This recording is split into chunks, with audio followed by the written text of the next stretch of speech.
America के राष्ट्रपति Trump ने साम दाम दंड भेद से ईरान डील करने का दावा तो कर लिया है, लेकिन क्या वाकई में 19 जून को जिनेवा में ईरान की तरफ से फाइनल डील पर साइन होंगे? क्योंकि ईरान के अंदर इस डील को लेकर जो गदर और कोहराम मचा है वो बेहद हैरान करने वाला है। ईरान में किसी को भी यकीन नहीं हो रहा है कि 60 दिन बाद ईरान को अपने संवर्धित यूरेनियम पर अमेरिका के साथ एक डील करने के लिए मजबूर होना पड़ेगा। सबसे चौंकाने वाली बात यह है कि ईरान की तरफ से इस डील की पुष्टि ईरान के उप विदेश मंत्री काज़ेम गरीबाबादी ने की है, जबकि अमेरिका की तरफ से इस ईरानी डील का ढोल खुद अमेरिका के राष्ट्रपति ट्रंप पूरी दुनिया में पीट रहे हैं। आखिर ईरान जिस डील को अपनी जीत बता रहा है, उस डील को लेकर उसकी सुप्रीम लीडरशिप इतना शांत और ठंडा रिएक्शन क्यों दे रही है? हैरान करने वाली बात तो यह है कि जो ट्रंप दावा कर रहे हैं, ईरान से लेकर लेबनान तक युद्ध के सभी मोर्चों पर जंग रुक चुकी है। वहीं इजराइल के पीएम नेतन्याहू दावा कर रहे हैं कि उसका ईरान डील से कोई मतलब नहीं है। इजराइल के रक्षा मंत्री इजराइल कोर्ट्स ने ऐलान कर दिया है कि लेबनान से इजरायली सेना पीछे नहीं हटेगी। ऐसी स्थिति में यह कैसे कहा जा सकता है कि ईरान अमेरिका या ईरान की डबल जीत है? हम आपको दिखाने जा रहे हैं कि कैसे ईरान ट्रंप के डबल ट्रैप में फंस चुका है और ईरान के लिए यह कितने भारी पड़ने वाला है। 107 दिन बाद ईरानी डील, एक तीर से दो निशाने। अमेरिका और ईरान जंग खत्म होने के लिए शांति समझौते पर राजी हो गए हैं। अमेरिकी राष्ट्रपति ट्रंप ने 14 जून को सोशल मीडिया पर लिखा कि ईरान के साथ समझौता हो गया है। ईरान ने कहा कि अमेरिका के साथ कई महीनों की लंबी और मुश्किल बातचीत के बाद दोनों देशों ने शांति समझौते के मसौदे पर सहमति बना ली और एमओयू को अंतिम रूप दे दिया गया है। ट्रंप ने कहा कि हॉर्मुज स्ट्रेट को फिर से खोला जाएगा और ईरानी बंदरगाहों पर अमेरिकी नौसैनिकों की नाकेबंदी हटा दी जाएगी।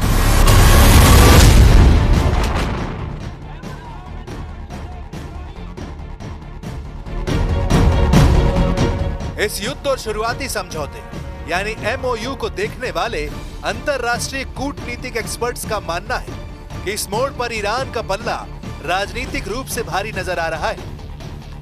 हालांकि अमेरिका इसे अपनी जीत के रूप में पेश कर रहा है। 19 जून को जिनेवा में ईरान की तरफ से फाइनल डील पर साइन होंगे। 15 जून 2026 को अमेरिका और ईरान के बीच युद्ध समाप्त करने और पीस फ्रेमवर्क पर सहमति बनने की खबरें हैं। फरवरी 2026 में भड़के इस भीषण युद्ध के करीब 3.5 महीने बाद दोनों देश 19 जून को स्विट्जरलैंड में आधिकारिक रूप से इस समझौते पर हस्ताक्षर करने जा रहे हैं। अमेरिका के राष्ट्रपति डोनाल्ड ट्रंप ने सोशल मीडिया पर ईरान डील को लेकर जो लिखा है, उससे साफ पता चलता है कि ट्रंप इस डील को लेकर कितने ज्यादा खुश और उतावले हैं। उन्होंने लिखा, दुनिया के जहाजों अपने इंजन चालू कर लो, तेल को बहने दो।